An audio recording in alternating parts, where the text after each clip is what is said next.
हम ममता झा समस्त मिथिलावासी को लागे छी भगवती गीत गावे जा रहल छी।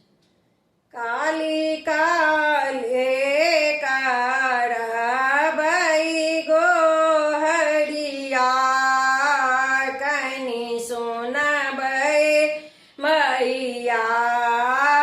काली काले कारबई गो हरिया कनी सुनबै मैया। कनी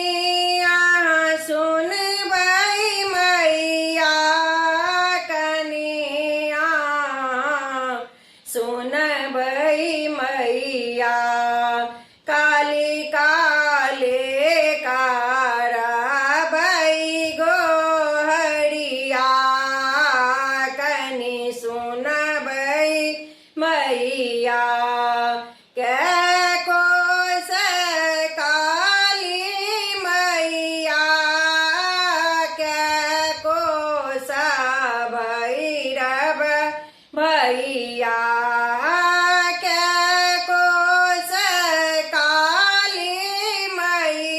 या कै कोस भैरव भैया। कै कोस कारबई गो हरिया कनी सुनबै मैया। कै कोस कारबई गो हरिया कनी सुनबै मैया। काली काले कारबई गो हरिया कनी सुनबै मैया। 10 कोस काली मैया 20 कोस भैरव भैया। 10 कोस काली मैया 20 कोस भैरव भैया।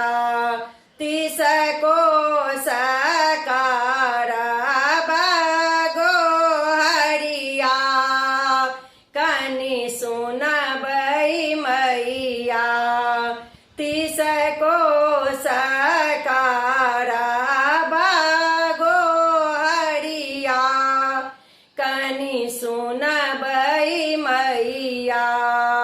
काली काले कारबई गो हरिया कनी सुनबै मैया। कोन फूल काली मैया कोन फूल भैरव भैया।